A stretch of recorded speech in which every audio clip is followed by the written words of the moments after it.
yampaye bitatubera gusa marigre tugaruke n'ubukavuze batakumva abantu benshi bari gusinda ibisubizo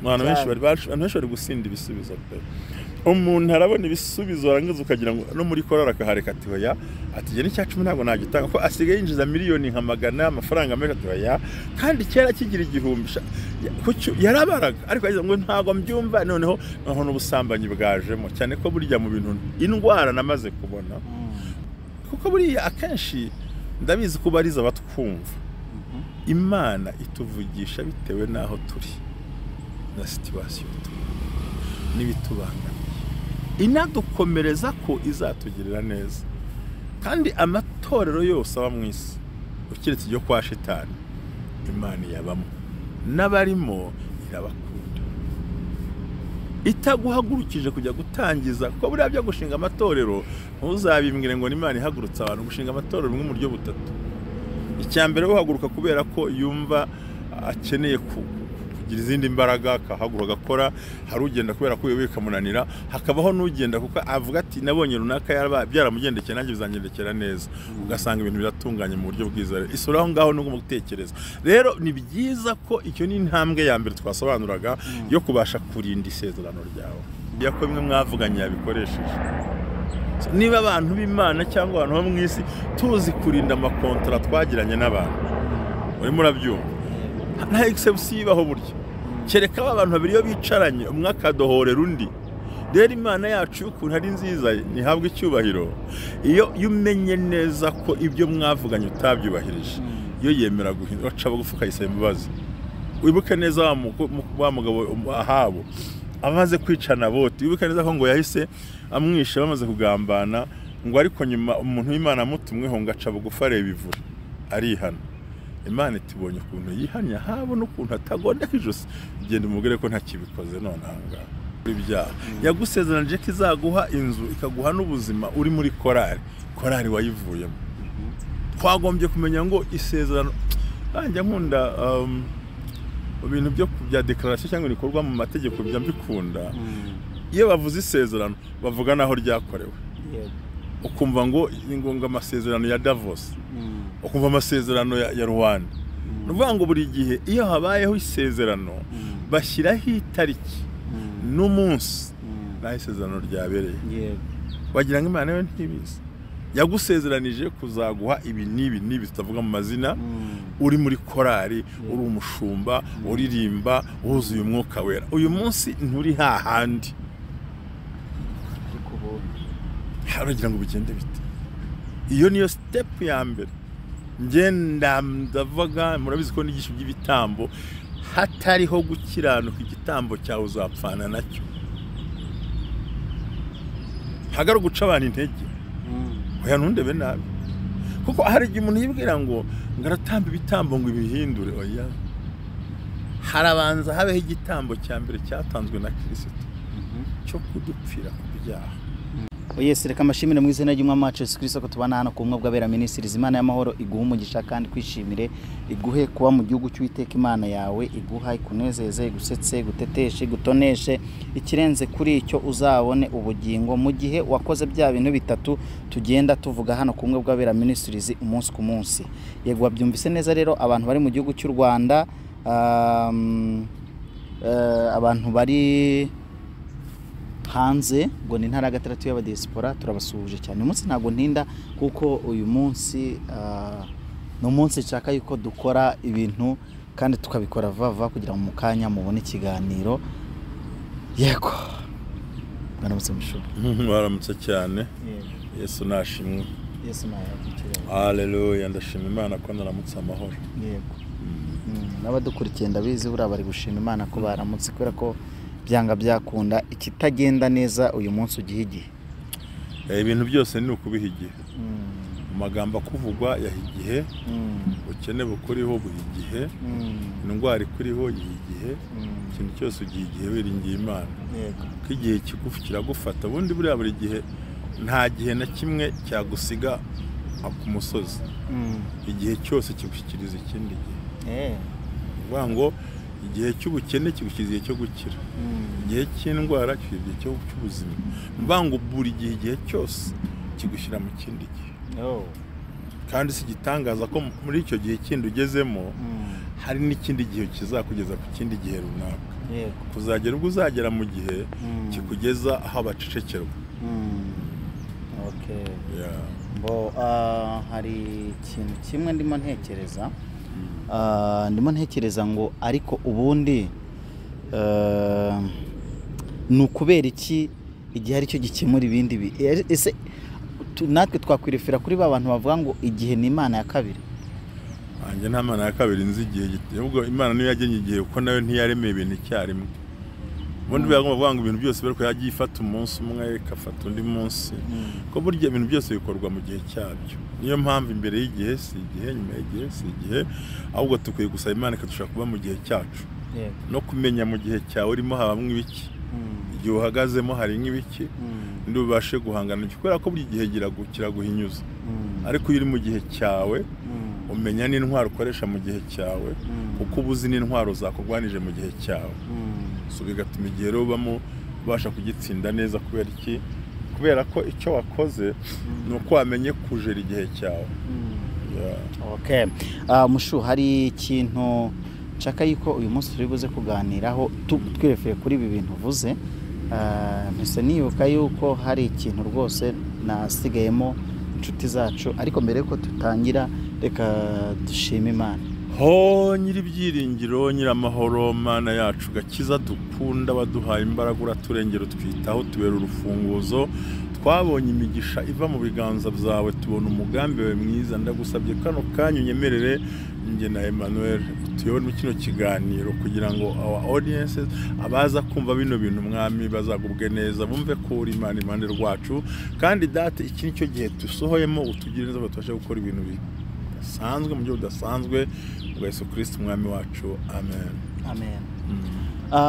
Ubushize ikiganiro cy'ejo twari turimo tuganira ku bijyanye n'inzozi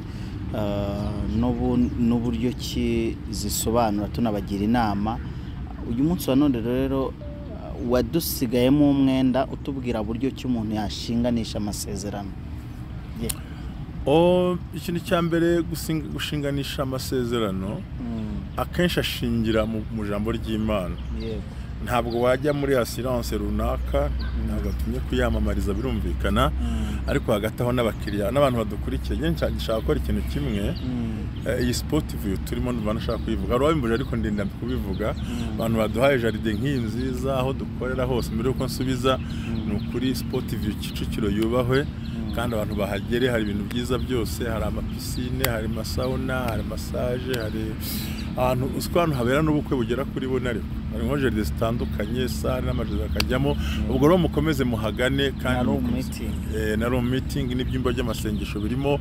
So hose rero mujye muhagera, harimo restaurant nziza cyane. Reka tubabwire ngo ni abantu beza baduha aho dukorera, ntabwo biba byoroshye. Burya nkubwire Emmanuel, abo gushima tubashime, nabo kugaha kandi ikibazo nyangira no ko abantu bagaya gusa ntibanashime. Umuntu ati ko nta nakeza yakoze ngo yabyishe, ngo yavuze neza, ariko kuri biende yavuze akantu kabi, ku iherezo yavuze akantu. Ni byiza ko dushima n'abadufasha, kuko aba nibo batera nkunga baduho dukorera kugira ngo dukundire. Imana ibampera umugisha. Rero urakoze ku kibazo wari umubwiye. Tubanze turebe kwanza ijambo ry'Imana. First of all turebe ijambo ry'Imana riteganya iki kuri icyo kintu. Icya mbere gushinganisha amasezerano yawe ni ukuba mu mugambi w'Imana. Kuba mu mugambi w'Imana ni iki? Ni ukwirinda gukora ibyaha nkana. Iyo nicyo kintu cya mbere gifata amasezerano.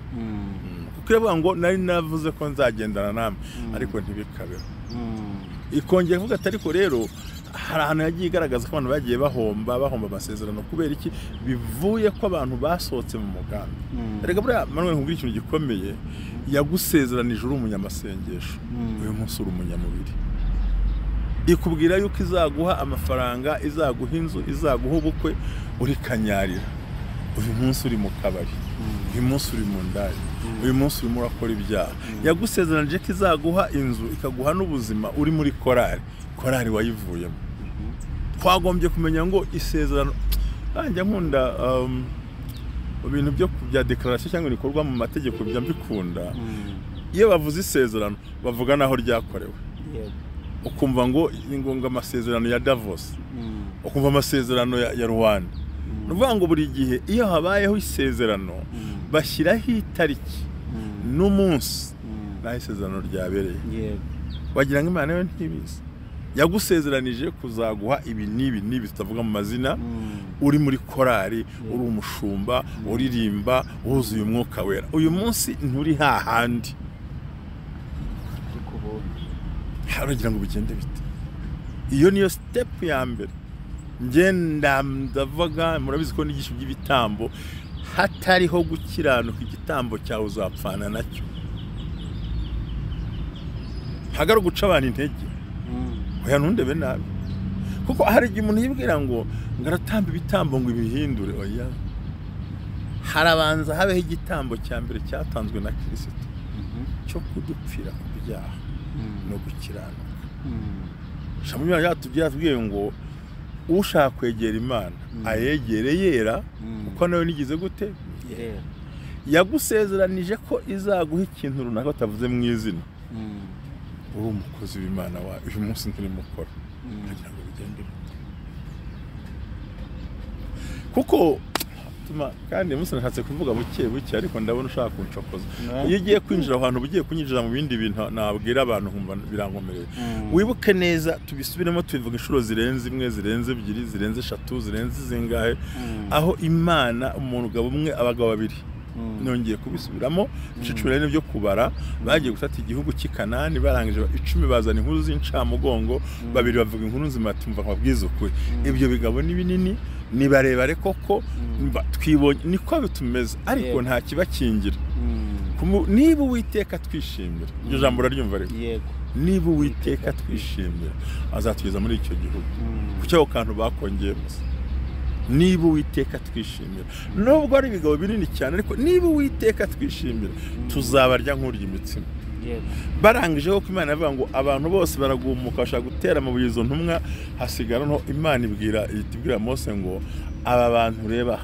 abashagije 20 bose ntibazakandagira ahubwo batayifite n'abazavuka nibo nzajyana Kanani bagera Kanani uwitwa Karebu yibagirana mu maso ya Yesu wabavuganye bya bintu kugira ngo Karebu abashe gusobanura yavuze ibintu bine cyangwa bitatu bikomeye icyambere yagiye aramusanga aramubwira ati ndaje umpe gakondo yanjye ndati akareka ati ibuka ijambo umukozi w'Imana Mose akiriho yatubwiye niba utaryibuka ni Kadeshi Kibarone niba utabyuka icyo azampa Heburoni undi atari kuri umusaza undi ati ndashaje ariko isezerano ntirisaza uko nateraga Imana impereza niko ngomba kujya ati hari ibigabo byitwa ruba byahaze byihorere yahambwe nzahajya urumva deja agiye kudusobanura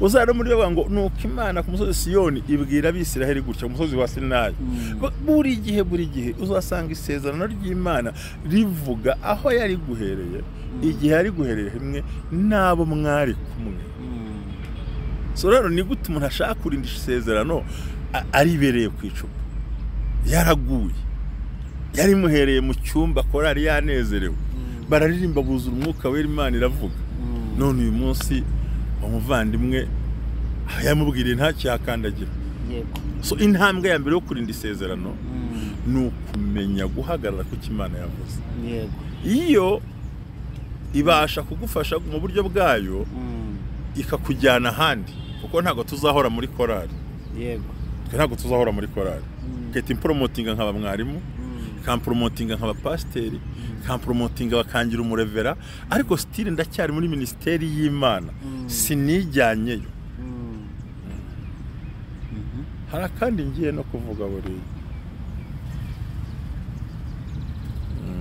ariko abankurikirana n'abana beza nta kibazo ntibantera nyaboneka ntimuntera amabuye ariko wemera ko ibyo Imana yakubwiriye mu itorero iyo uvuye mu bisigayo burya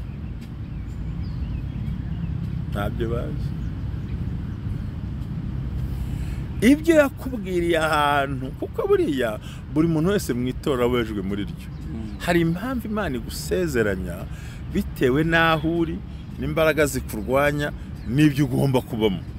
Noneho iyo usohose utsinzwe ukavuga uti ngiye kubishakira muri indi, hari igihe filime irangirira aho ngaho.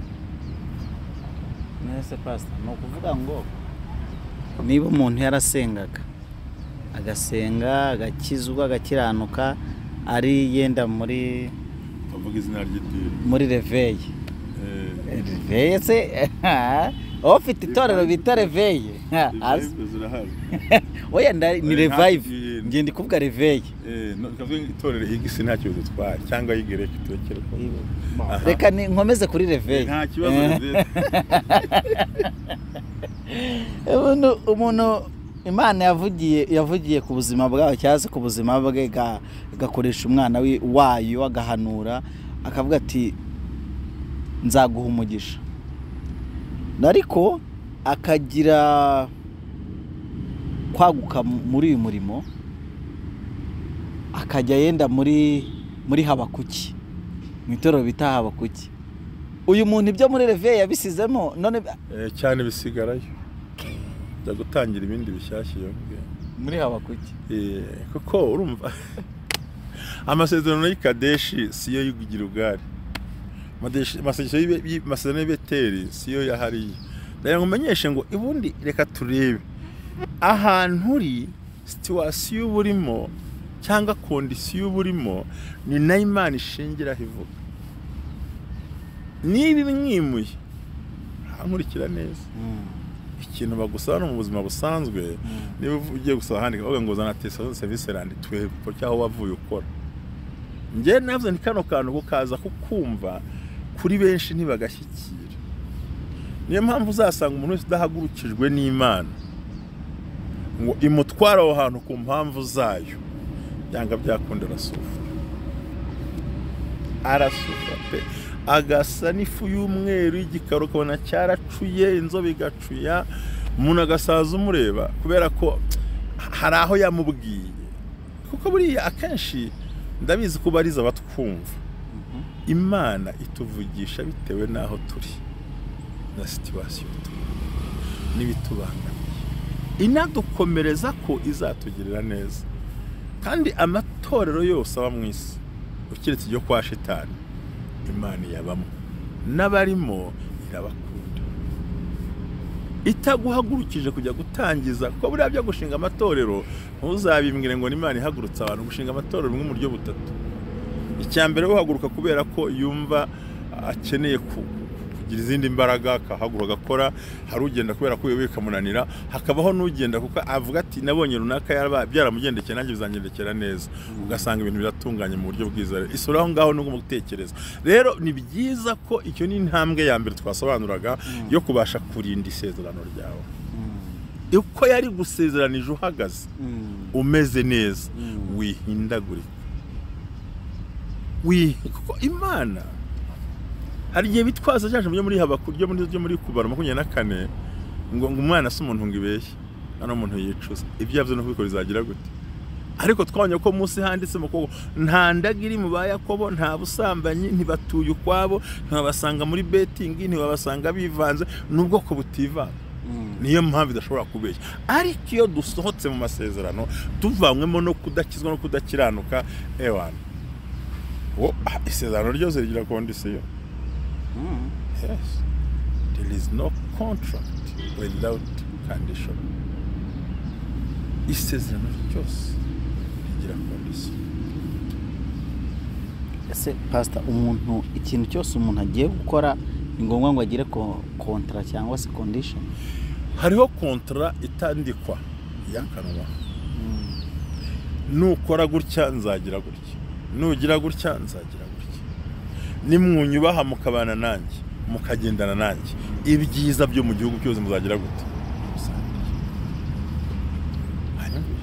Iyi kontra ivanwaho n'iki? Ivanwaho n'intege nke zacu.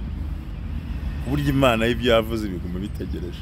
Ariko twikubera ko nahise nkubaze nk'urugero nk'ubu ngubu tuganire, ndaguhanura Imana iguhe kubaka inzu vuba byihuse kandi ntago mvangiwe buriya, kandi ntiguhinze muri nkengero za Kigali, iguhe inzu muri Kigali hafi naraho tuye mu Gatsata naho yakuvane kujyana ahantu hari ubutaka bwiza bitagombera fondation mbega ahantu atari amanegeka tutabyakiriye. Genda umuhanuzi nuko nakunda gusakuza kandi iyo nkurebe ndakurebera. Impamvu ze gutyo wowe ubwawe ubu ngubu tuvuge n'ujya gushaka umuntu kubakira uzamubwira uti akore devu imwereke uti okay nutangira kubaka nzaguha ota mubare runaka ungana buryo nugeza muri fondation ukazamura ukageza kuri rento nzaguha yangaye nugeza muri rento gusakara nzaguha ya finishaze nguha ya nyuma amafaranga yo kuri rento ataragira kuri rento ya mafaranga wayamo niyo yanyereka yuko yahombye aho gusa byose wayamo kuko isezerano buri gihe rigira ingaruka ku barigiranye. Isezerano rigira ingaruka ku barigiranye. Burya niyo impamvu yo mugiye no mu rukiko ababwira ko ari civil cases. Nicyo bita nimboneza mu bantu. Ko nibavuze nk'urugero nk'ubu tuvuge rumufije ngiye nese uwo muntu numva bamuha amafaranga avuga ati wa rwose ati Manuel urabona narahombye n'iki byose nubwo ntaragera muri rento mpereza ati no twavuganye ngo iki nugera muri rento nzaguhaye. Uyu muntu ntabwo ashobora kukubakira ibitafatika kugira ngo agere muri rento kandi mufite condition muvugana nawe akandika atariko nzakubakira ariko ibiza bitandeba sinzabyishyura cyo bita force majeure. Inshimwe n'umutingito ntago yakongera kuyikubakira ikubiswe n'ibya gashana ntiyayikubakira ko ni force majeure bitamuvuyeho. Icyo gihe muri condition n'ibyo azubakisha nuko azabikora nawe uraverifia ko bimwe mwavuganye yabikoresheje. Niba abantu b'Imana cyangwa abantu bo mu isi tuzi kurinda amakontra twagiranye n'abantu urimo urabyumva nta exception ibaho buryo kereka abantu babiri yo bicaranye umwe akadohorera undi. Rero Imana yacu ukuntu ari nziza ntihabwe icyubahiro iyo umenye neza ko ibyo mwavuganye utabyubahirije iyo yemera guhindura aca bugufi ukayisaba imbabazi. Wibuke neza wa mugabo ahabo amaze kwicana bote wibuke neza ko ngo yahise amwishe bamaze kugambana ngo ariko nyuma umuntu w'Imana amutumweho ngo aca bugufi areba ivura arihana. Imana itibonye ukuntu yihanya habo n'ukuntu atagonda ijosi igenda umugere ko ntakibikoze none ahangaha guhindukira gusa gaca bugufi kandi yamwiciye umuntu ariko aca bugufi ararira ngo arebe ivura. Imana iti umva Eliya subirayo saramarira sibayite andi ngo namushuka ntago arayingwana ko Imana yarayumvise ihita yumva niyo kongera gusubizaho Eliya. Rega hari ibintu urumva nawe yari yabiretse we yari uruzabibu yari yaruretse aho hantu ndahakunda no muri Israel narahageze uwo murima n'uyu munsi wa none Israel yose baravomera umurima ntawo uvomera Yezereri kingi kwa naboti n'ubu n'ahantu heza cyane kubahageze Yezereri narahageze urumva yari yabivuyemo ahabu n'ukuri ariko ko yashatse umugore w'umunyamahanga akazi Yezebeli ati mugabo wanjye wirira wiryama igikingi cyo ndakiguha.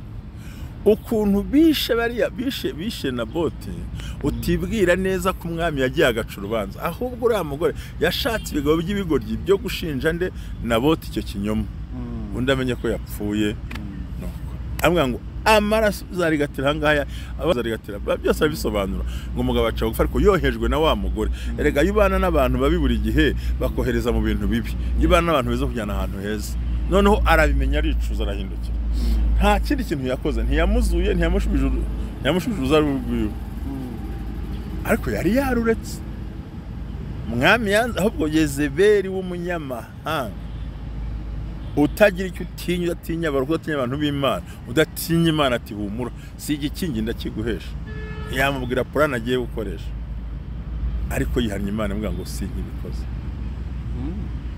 sinzabikora ubu ngubu hari ikindi gihe kuko yazabwe Elisa ngo Eliya ubonye ukuntu umwami aciye bugufi surabyumva so rero icyambere tuvuze ni ukuba mu mugambi w'Imana.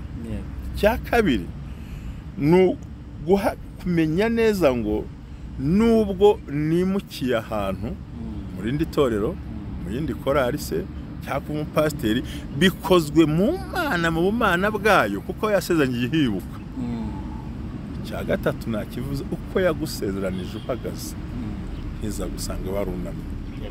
Mu minota 10 isigaye kugira ngo dusoze ndagira ngo udufashe noneho rero utusobanuriye buryo ki umuntu ahabwa isezerano, udusobanuriye n'uburyo ki aguma kugira ngo isezerano risohore. Ni gute umuntu yarenda isezerano? Ariko nabigusobanuriye yarirenga ni gute yaririnda gushinganisha isezerano? Nakubwiye step ya mbere kandi ratinda. Iyo twavuze ya mbere cyambere nuko uko yari kubwiye uri ariko ugomba kuguha harimo gukizwa. Cyo ni cyambere nagishubije. Rega hari nk'uburyo butatu mu 10 ndabikemura. Yego. Kiba cyumvise. Icyambere navuze ko uko yari gusezeranije umeze ukijijwe. Yego. Wigwa. Yego. Kabiri aho yari gusezeranije uri mu murimo ntuzahiyimure uzategereze ko ari Imana kwimura ku bushake bwayo. Yego. Gatatu ye kugeza ibyo sura gusobanura cyane hariya. Yego. Ibyo nabikubwiye ariko bishingiye mu buryo busanzwe. Yego. Noneho ngiye kubwira icya kabiri. Icya gatatu. Oya icyo ni kimwe. Ni kimwe. Ni kimwe kirimo uduka dutatu. Yego. Noneho icya kabiri cyo gutuma urinda isezerano ryawe. None isezerano ryasohoye ryari Imana yakubwiye ngo nzaguha inzu. Naho nshaka kugira mu minota. Ariko ritarakugera hariho. Aho nawe utangiye kuncanga none uravuga ryamugezeho cyane hararyakira arindiriye kuryakira. Aha twari turi utuduka twari dusobanuye ku muntu utarakira isezerano. Noneho uyu muntu amaze kwakira isezerano. Iki kibazo nakubajije ngewe tugasoze nako ndakumva humura. None ikindi kintu abantu batajya bamenya. Yego. Buriya umuntu wasezerano isezerano hirya yo gukiranuka jya wibuka no kwibutsa Imana amasezerano yawe. Ubwo naga kane k'icyambere. Icya gatatu ubwo tugiye kuzamuka ugengeye ku cya kabiri cyonyine gusa. Noneho icya kabiri gomba gukora. Hari ibintu abantu nimbivuga barabyumva nk'igice kidasanzwe. Buri gihe Aburahamu yajyaga yumva isezerano ry'Imana kongera agatambira Imana. Cyo twita igitambo buriya. Noneho ubwo ni ibiri ugategereza Imana ikabigora. Isezerano ryamaze gusohora rero sasa. Ryagusohoye igihugu wakibonye, umugore wamubonye, inzu wayibonye, imodoka wayibonye, Hebroni wayibonye. Cyane n'Abisirayeli batangiye kurya imbuto, batangiye kurya ku buzima. Cyane ko burya Karebu n'uwitwa Yosuwa nibo bantu babiri bonyine babonye ibyago byo mu Egiputa, babona ingendo barya no ku matundo mu gihugu cya Isiraheli. Bari abagabo bonyine gusa. Abana bagiye ku ishuri bahetse ibikapu maze kugubwa neza. Icyo uri buririndishe the same ni bimwe. Nuko utazamera hano wamaze guhinguruza yasinda akambara ubusa. Ibisubizo by'Imana n'umugambi w'Imana ntibizagukorera umurimo w'Imana. Umva neza buri turi kujana ahura uhanyumve. Nubwo warangura mu Bushinwa muri Korea, nubwo warangura mu ndege, wari uri muri korari, ushobora kutazagira umwanya munini wo gusubira muri korari. Ariko gibaza makuru ya korari niburwe n'umuterahunga wa korari. Washobora kurepita saa 11 uri mu ndege. Ariko aho ubonekeye uje gira umwanya wo kuba harya hantu. Ni muranye mu ndege bari no gusambanira. Cyese ko bari byabongera kaburi imibiri se. Nicyo ndimo nkubwa no kuvuze bivuga cyane bisubiremo. Icyo nshaka gusobanura nuko ibisubizo byavuye mu masezerano bitaba umutego w'ubugingo bwawe. Ibisubizo byavuye mu isezerano ry'Imana bitaba umutego w'ubuzima bwawe. Bitaba impamvu yo guhura n'ibigeragezo bikomeye. Ahubwo byakubera impamvu yo kwakira amasezerano no kwicara ukayamenya. Muri muranyumva. Nuko kubyara abana benshi bitakubuza gusura mu murimo ngo babanye benshi. Nuko iby'Imana iduhaye bitatubera gusa marigre tugaruke n'ubukavuze batakumva. Abantu benshi bari gusinda ibisubizo. Abantu benshi bari gusinda ibisubizo.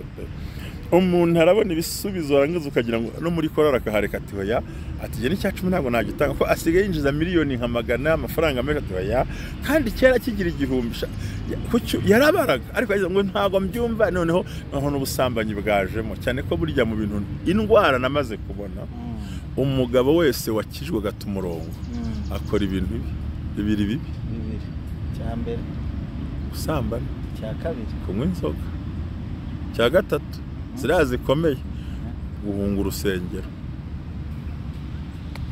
ngo nimubwire ngo harya mu nama mwakoze iki ngo ntacyo ngo ndabohereza amafaranga agahunga kandi uwo ntibanamutenga kuko nataba amafaranga ntago bafonction ariko zuko ari byo nabaye umurevera ibitorero twagiye tubamo tuyobora ngewe ndakunda ndimba ya Dominique nkabasha kuyiririmba ko nta jwi ryiza afite ngo amaso yacu yabonye byinshi n'amatwi yacu yumvise byinshi nabonye abantu twahagurukanye urumva umuntu ari umukene pepe ari ukagenda azamuka ariko ahunga urusengero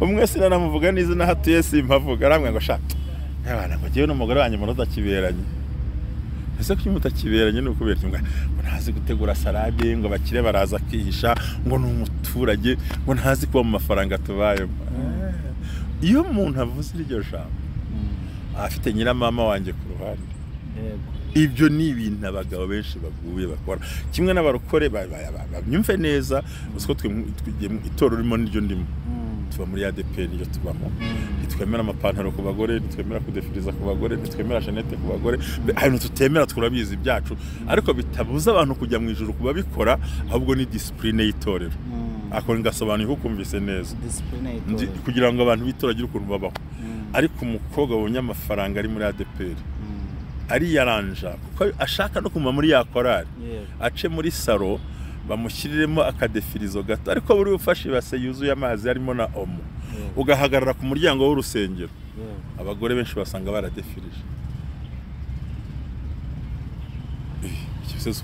cyeswe tuba tubizire ufye ugafata amazi n'akantu kagasabune nk'agashamba bihita binyerera niko babagenza kubera iki abanyamafaranga yumva ari ako kantu akabura kakakihora kumvashyiramo kandi ngo korohe bizamuke kuko burya ntiwagira umusatsi witwa naturel hari ibintu ugomba gushyiramo kugira kwa kundi ariko nabyo ni byiza ntayo byabuza kujya mu ijuru ariko winjiye mu itorero rigusaba iyo discipline so ugasanga n'umugore cyakora umugore waguye we sinavuga ngajya mu nzoga n'ibindi ko nahari n'abajyayo ariko usanga ikintu cya mbere hari utuntu ahita akora ubundi agashaka ibindi arimo akora bigaragara so rero ni byiza kurinda iki Imana yaguhaye nuko umusaruro weze mu masezerano utakabaye umutego w'ubugingo bwawe ahubwo ukakubera imbaraga zo gukomeza kuko aho ugeze hari n'ahandi ukwiye kugera ntago kamvise neza oya aho tugeze hari n'ahandi dushaka kugera n'ahandi tugomba kuzagira gute kugera tukazamera nk'uko Bibiliya yavuze ngo nuko Isaka asohora imbuto arabiba asarura biruta inshuro 100 ngakomeza kuba umukire arongera arakira ukugera ubwo yawe umukire cyane ngo bene igihugu baramwirukana ngo uraturuta agenda so aho tugeze harandi tugomba kugera urwego turimo dushaka gusimbuka n'urundi noneho rero utabashe gukiranuka mu by'Imana iguhaye ntiyavuze ngo ubwo utakiranutse mu bike hano waguha n'ibintu byinshi so nuko genda wamugaraga umubiho nuko dukwiye kurinda ikindi kijya kigora abantu ngo genga ibya 10 ntabwo nabishobora ngo n'amaturo ngo nzajya mfasha abakene batangira kwitiranya ibintu ugasanga umuntu arashaka kwitiranya ko gufasha abakene bitandukanye n'icya 10 nuko byose bigomba gukorwa abandi bakima umwanya Imana bakumva ni business ni iki byose so rero nuko dukwiye kurinda amasezerano nukwiye kurinda umugabo wahawe niba warahawe umugabo wimufata nk'umuntu wabonye bike cyangwa umutwaro ukuntu umenya ngo ni w'igiciro wahawe muganirize niba umugore waramubonye n'umugore w'igiciro akazi n'ak'igiciro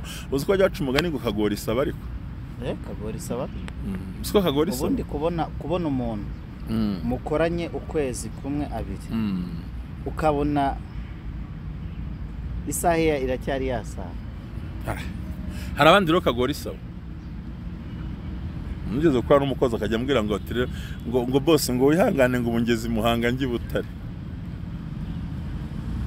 hambwira rero nta kibazo nawe wihangane ntutaho ujye mu rugo nase namusubiza iki wamusubiye ugambwira ngo ikise akagaruka mu kazi subwo yagaruka mu kazi kandi none se nk'umurokore w'umukristo dusabwa kwihangana ibyo ntago mbyihangana ko ni business ba wangiza niba ugiye utambwiye ngo ukoresha genda aho ugiye usubire mu rugo ngo kubite nawe miza pe ntazaguhembe umiswe hari uburyo ubisuzuguyemo ubuse Manuel ko nawe ushaka kugira umukristo cyane ukarenza gashaka kurenga umusaraba hani n'umusaraba nubaneze wazi ngugo nyine none ubwo umuntu yakwicira akazabwira ngo ubu ngubu ngeze Muhanga cyangwa ngo ngeze Kabarondo ngenda wateguye ukuntu wajya kuri kamera wateguye ibiganiro tuvuge nk'uburabona nko mu minsi izaza ufite kamera nk'eshatu ukorera amacano meshaka abakozi wateguye ikiganiro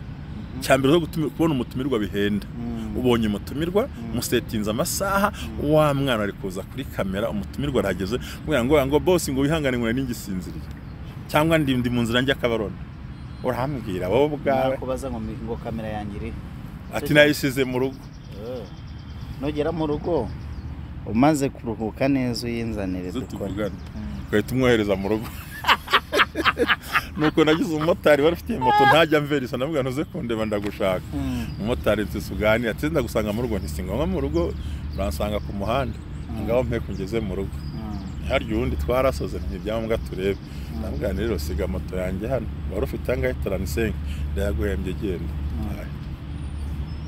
ko mu burokore si ngombwa ko abantu bakwicira ibintu byawe urabyumva hari ibintu dutorera abonye akazi kavunanye wateguye ibintu wateguye iki rero niko Imana abwiye ngo yarababwiye ubyibuke ngo nuko nimugera i Kanani ntimuzarye ngo mwibagirwe ngo muhage gusa mushishe mushyire kirida mu kanwa murenze ha nyama zokeje n'iki kuko mbashyize mu gihugu cy'amata n'ubuki cyane ko buriya bo buri gihugu cya Isiraheli cyagitunzwe n'imvura iva mu ijuru nigeze kubisobanura ku bantu benshi noneho Egiputa itunzwe n'imigezi ituruka hanga muri Afrika hano hasanga hazanira rega ni mu Rwanda itunzwe n'u Rwanda noneho urumva bizamutse bivuga ngo turamutse dushinfunza amaso yeka amasezerano atabyemera ikibazo cyavuka intambara yanabaho ariko ngo ngiye kubaha ikime niyo mpamvu bakoze ibyaha hagafungwa imvura ari wo mugisha wabo so rero yo utunzwe n'ijuru ni yahandi yavuze ngo imvura iragwa ikameza imboga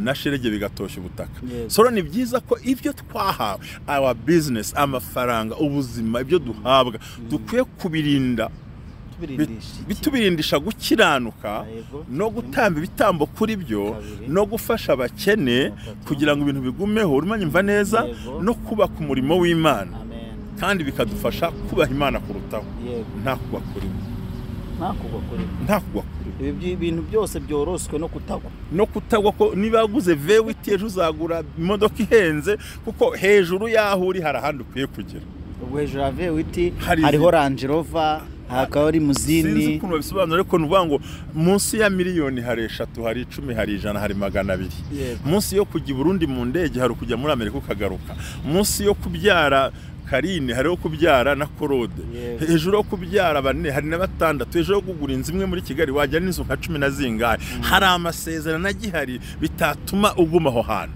korera Imana koresha ubutunzi menya gutanga icya-10 menya gutanga amaturo y'ishimwe fasha abakene menya gusohoza imihigo wahize kandi ivyo ubwo butunzi ugezemo ujye ubutambira ibitambo kugira ngo burindwe amen murakoze cyane ndabashimiye abantu mwakurikiranye kino kiganiro Imana y'amahoro bawo umugisha cyari kibazo kimwe kibaza ngo mbese ni gute twarindisha cyangwa se twarinda amasezerano yacu cyangwa se twatuma amasezerano yacu atagirwaho n'urubanza ingese n'ibindi byose bikaza bikabirya bikirunda hejuru ahubwo amasezerano yacu akaba nka yanzu yubatse ku rutare atari ku musenyi ahungabanywa n'umuyaga ukagera kure ndagushimiye pastor ko mwadufashije urakoze cyane shalom shalom shayi amen